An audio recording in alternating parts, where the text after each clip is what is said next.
a circle is drawn and then divided into pi. And that's how the world came to be. Calculate it. First, we'll draw a perfect circle, and then its diameter. If we take the diameter to equal 1 unit, then measuring the circumference will give us pi.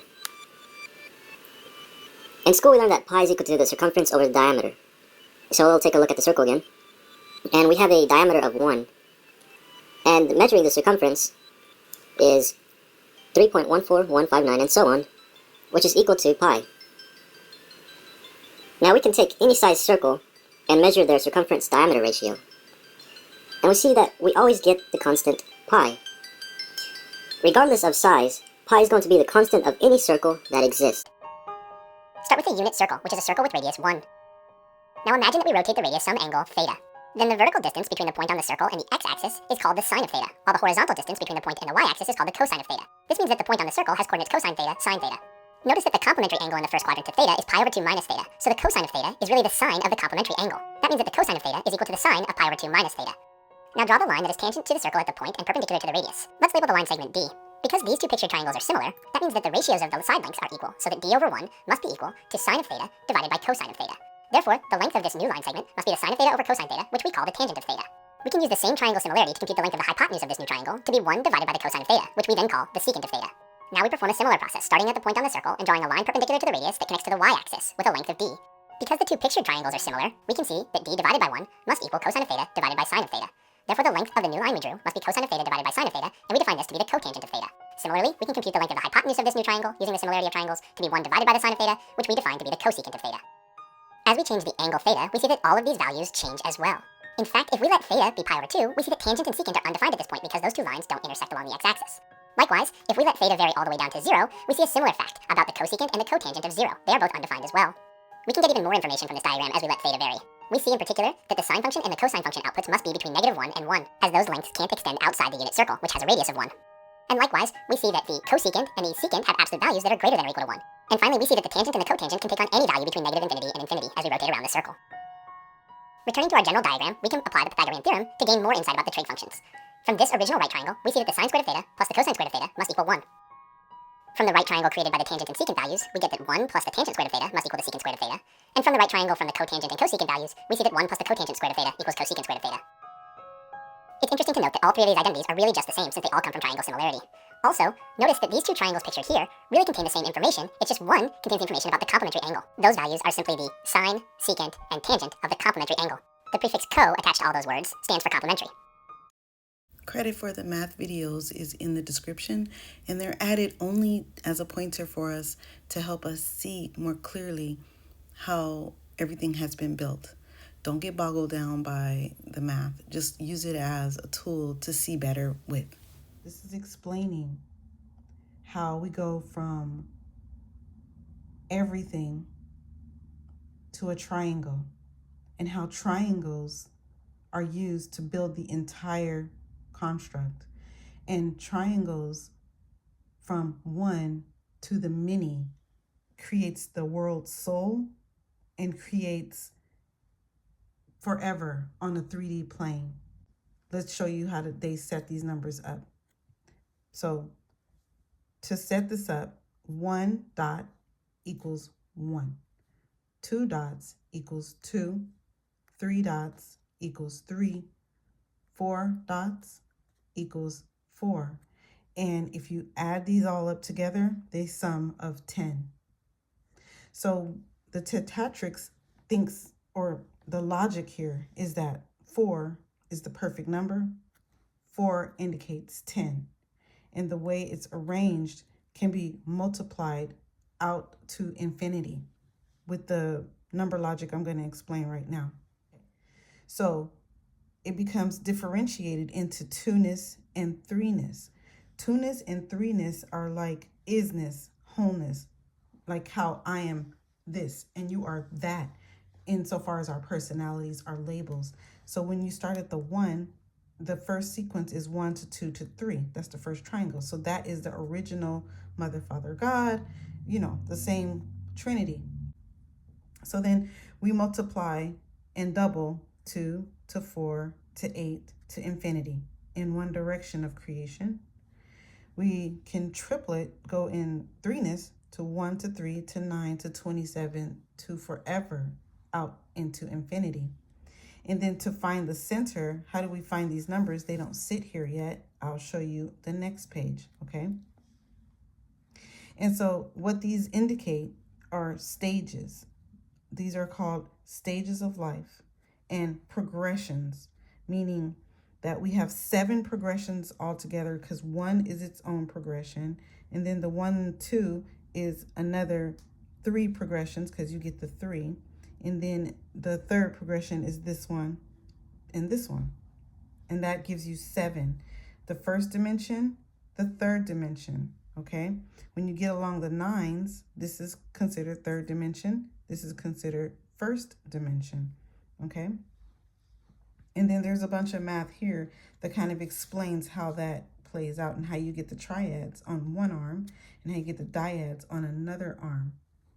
And all this is telling me, what I feel when I see this is, oh, I see how the self-similar pattern comes about in fractals, and how you can start off with the one triangle, and then by doubling, or tripling, or even forming new triangles within, you're making new creations from the original triangle, which this original triangle began with a monad. So again, the numbers represent archetypes. The triangle represents the 3D pattern repeating forever, as long as we stay creating within this triadic structure. 5D doesn't happen here. Going to the 5th dimension doesn't mean we continue to divide in this pattern. It means we return to center, to 1. This system, the Decad or the Tetactrys system, is actually an endless complexity of divided worlds. It's basically perpetual fractalization of the world, okay? And though it may appear beautiful, it's beautiful because it's showing symmetry, but it's also limiting because it's only one pattern that gives the many patterns, instead of this monad having developed in other areas, which we may have. We just have a limited capacity to know what happened because we're in a human mind. That's why having full awareness and not using the limited mind to create and to know would break us from this self-similar patterning. But now I'm going to show you how we derive these numbers in the center. So when you look at the two-ness, you start by looking at the angle or angel, and you say 2 times 3 is 6. You put that here. It confirms itself. 2 times 3 is 6. So what you're taking is from the 2 side, you're applying the math from the 3 to find the harmony between the sides. So you say 2 times 3 is 6. Great. Okay, got that. 4 times the third side gives you 12. Okay, that makes sense, right? That checks out. That's harmony. And then we go the other side, right? And then we say, okay, is this going to harmonize over here? Yes, 3 times 2 gives you 6, so that's true. And then 9 times 2 gives you 18. This is how the harmony is derived. And you hear me saying harmony.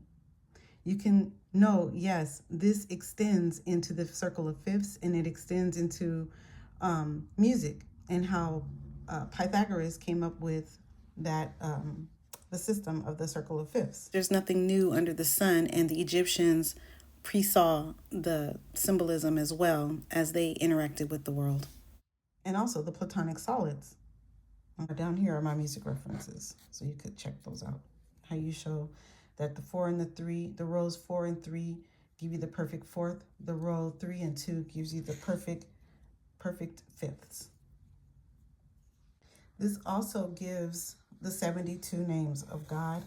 When you do the gematria, the numbering of the tetragrammaton within the triangle, it gives you these sums, which amount to 72. One's from the triangle of 1, 2, 3, 4, 9, 8, 7, and we filled in the rest with harmony. But now to prove it, and also to find the arithmetic arithmetic and harmonic mean, we compare the numbers to each other and we find the sequences, such as we go 2 to 3 to 4, that gives us a triangle, noticing the 3 in the center. Then we go 4 to 6 to 8, noticing the 6 in the center. And then we go from the 6, the 9 to the 12, noticing the 9 is in the center. And this is going from one extreme to the other. And that gives us down here our extremes of the 2nesses and the 3nesses, but we find in the center of the extremes is the 3, the 6, and the 9, the mean. Okay, the mean, according to ancient texts and according to logical reasoning, mathematical reasoning, is equivalent to the soul. It's the soul at the center of the extremes, polarizing to the 2nesses or the 3nesses or the 3nesses, are the 3, the 6, and the 9 in the center. It's the metaphysical domain of intelligences. It's where and how physical and sensory perception is created. Okay. And then over here, this is more showing how when you compare the rows to each other, you find the octaves, the perfect fifth, perfect fourth, the tonality, the rhythmic mean, which I already talked about. Okay. This sequence of numbers on this triangle is called the infinite dyad, equaling the cosmos and numbers of cycles, where the 2 is the dyad, the 3 and the 4 make 7, and the flanking numbers is the 5 and the 10, perfect number, half the perfect number, representing us, basically, right? And then 9, 13, 19, and 28 are all derived from kind of complex algebraic functions, and also just number sense in the terms of prime numbers, non-prime numbers, and how they relate to each other. How this is an infinite cycle of scaling. Is used to scale from duality. Remember, we looked at the first one, which it was the beginning, and now we're starting at the 2. So if we start at the 2, we can see how that aligns with time and the cosmic cycles, where 2 is moon and sun, day and night. 3 is the mercurial geometric pattern that it makes in the sky. 4 are the 4 seasons, quarter year, and we always see this cross representation of such, right? And so you can also take from here, we could look at the Maltese cross and all kinds of other symbolism for any of these. Venus is the 5 because it loops in that pattern. Moon cycle is on 7, a quarter, or on the week, right?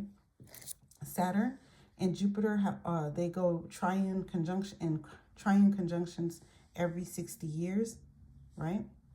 And so then we go to the Tetactrys. Well, I already told you, was like a family of forms, because from the 10, which is also the 4 in the other triangle, that's how the family of form has begun, at the tetrad.